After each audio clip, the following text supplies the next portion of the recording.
आपके टॉन्सिल्स गले के एकदम पीछे टिश्यूज के दो छोटे छोटे लंप्स होते हैं।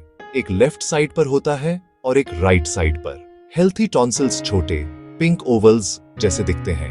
टॉन्सिल्स आपके इम्यून सिस्टम का हिस्सा होते हैं जो आपके शरीर को जर्म्स और बीमारी से लड़ने में मदद करते हैं। इन्हें गले के एंट्रेंस पर गार्ड्स की तरह समझो।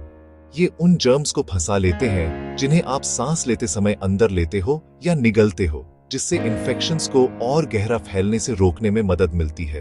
ये काम छोटे बच्चों में सबसे ज्यादा जरूरी होता है। टॉन्सिल्स आपके इम्यून सिस्टम को अगली बार के लिए हार्मफुल जर्म्स को पहचानने में मदद करते हैं। जब वे जर्म्स को फंसाते हैं तो टॉन्सिल्स सूज सकते हैं और उनमें दर्द हो सकता है। कभी कभी उन्हें बार बार इन्फेक्शन हो जाता है। इसे टॉन्सिलाइटिस कहते हैं। वे बड़े भी हो सकते हैं और एयरफ्लो को ब्लॉक कर सकते हैं, खासकर रात में। जैसे जैसे आप बड़े होते हो, टॉन्सिल्स कम जरूरी हो जाते हैं और आमतौर पर सिकुड़ जाते हैं। इसीलिए उन्हें बाद में हटाने से आपकी इम्यूनिटी कमजोर नहीं होती। टॉन्सिल सर्जरी की एक कॉमन वजह बार बार होने वाले इन्फेक्शंस हैं। टॉन्सिलाइटिस से लाल, सोर थ्रोट होता है और बुखार और अनवेल फीलिंग भी आ सकती है। बार बार होने वाले इन्फेक्शंस लाइफ, स्कूल और वर्क को डिसरप्ट कर देते हैं। टॉन्सिल्स को हटाने की सर्जरी को टॉन्सिलेक्टॉमी कहते हैं और यह इन इन्फेक्शंस को दोबारा आने से रोक सकती है। एक और वजह बहुत बड़े टॉन्सिल से सांस लेने में दिक्कत है, जो गले के पीछे को ब्लॉक कर देते हैं। इससे तेज खर्राटे या स्लीप एपनिया हो सकता है, जिससे दिन में थकान और हेल्थ रिस्क्स बढ़ सकते हैं। टॉन्सिल्स को हटाने से जगह बनती है और सांस लेने में सुधार होता है। टॉन्सिल के पीछे पीयूएस का एक पेनफुल पॉकेट, जिसे पेरिटॉन्सिलर एब्सेस कहते हैं, उसे अर्जेंट केयर की जरूरत होती है। सर्जरी इसे दोबारा आने से रोक सकती है। सर्जरी स्ट्रेंज लुकिंग टॉन्सिल्स या टॉन्सिल पिट्स में फंसे डिब्रीज और जर्म्स की वजह से होने वाली परसिस्टेंट बैड ब्रेथ के लिए सजेस्ट की जा सकती है। बहुत से लोगों के लिए टॉन्सिलेक्टमी सेफली सिम्टम्स को कम करती है और उनकी क्वालिटी ऑफ लाइफ को बेहतर बनाती है। सर्जरी से पहले अपने डॉक्टर के इंस्ट्रक्शंस को ध्यान से फॉलो करें। आपको एस्पिरिन या आइब्यूप्रोफेन जैसी मेडिसिन्स को रोकना पड़ सकता है जो ब्लीडिंग बढ़ाती है। अपनी टीम को सभी मेडिसिन्स, विटामिन्स और हर्बल सप्लीमेंट्स के बारे में बताएं। आपको फास्ट रखना होगा। आमतौर पर इसका मतलब है मिडनाइट के बाद कोई फूड या ड्रिंक नहीं जिसमें वाटर, गम और कैंडी भी शामिल है। खाली पेट एनेस्थीसिया को सेफर बनाता है क्योंकि यह स्टमक कंटेंट्स को लंग्स में जाने से रोकता है। अपने हॉस्पिटल द्वारा दिए गए एग्जैक्ट फास्टिंग टाइम को फॉलो करें। आपको घर ले जाने के लिए एक रिस्पॉन्सिबल एडल्ट का इंतजाम करें। उन्हें आपके साथ 24 घंटे रहना चाहिए ताकि ईटिंग, ड्रिंकिंग और पेन मेडिसिन में मदद कर सकें और प्रॉब्लम्स पर नजर रख सकें। अगर आपको या आपके बच्चे को सर्जरी से पहले कोल्ड, कॉफ या फीवर है तो क्लिनिक को कॉल करें। जब तक आप ठीक नहीं हो जाते तब तक वेट करना सेफर हो सकता है। पहुंचने पर डेस्क पर चेक इन करें और फॉर्म्स भरें। एक नर्स आपका टेम्परेचर, ब्लड प्रेशर और हार्ट रेट चेक करती है और आपकी हेल्थ रिव्यू करती है। आप एक गाउन पहनते हैं, एक छोटा आईवी फ्लूइड्स और मेडिसिन देता है। आप अपने सर्जन से मिलते हैं और कोई भी लास्ट मिनट क्वेश्चंस पूछ सकते हैं। एनेस्थीसियोलॉजिस्ट स्लीप मेडिसिन समझाता है और आपकी हिस्ट्री रिव्यू करता है। ऑपरेटिंग रूम में आप एक पैडेड बेड पर लेटते हैं और मॉनिटर्स से जुड़े होते हैं। मेडिसिन आपके आईवी में या एक मास्क के जरिए जाती है। आप जल्दी सो जाते हैं। ऑपरेशन आमतौर पर क्विक होता है, अक्सर 1 घंटे से भी कम, और आपको कुछ भी फील या याद नहीं रहेगा।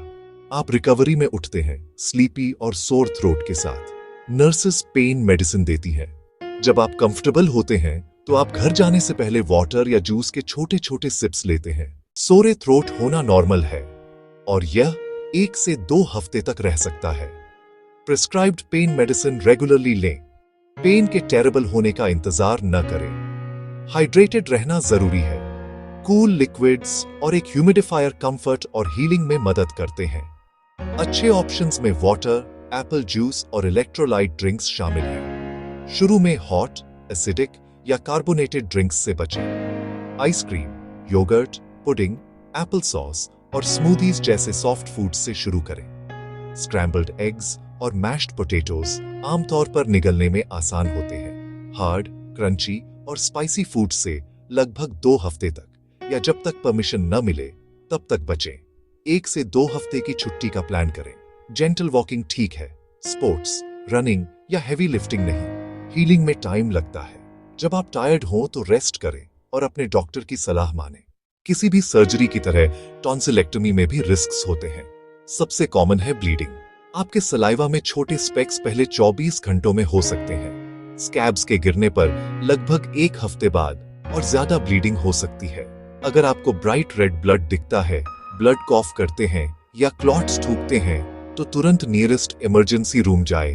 पेन कुछ दिनों तक खराब हो सकता है और ईयर्स तक फैल सकता है। इसे रिफर्ड पेन कहते हैं। अपने पेन मेडिसिन स्केड्यूल को फॉलो करें। 120 डिग्री से ज्यादा बुखार या पहले हफ्ते के बाद बढ़ता हुआ पेन के लिए अपने डॉक्टर को कॉल करें, खासकर अनयूजुअल पीयूएस के साथ। हेल्थी लोगों में एनेस्थीसिया रिस्क्स रेयर होते हैं। आपको नॉजियस फील हो सकता है या हेडेक हो सकता है। अपनी हेल्थ हिस्ट्री और कोई भी पास्ट रिएक्शन शेयर करें। आपकी टीम आपको सर्जरी के दौरान और बाद में क्लोजली मॉनिटर करती है ताकि आप सेफ रहें। सर्जरी के बाद आपको जो व्हाइट या येलो पैचेस दिखते हैं वे नॉर्मल हीलिंग स्कैब्स हैं, इन्फेक्शन नहीं। उन्हें हटाने की कोशिश न करें। बैड ब्रेथ 1 से 2 हफ्ते तक कॉमन है और जैसे जैसे आप हील होते हैं यह बेहतर होती जाती है।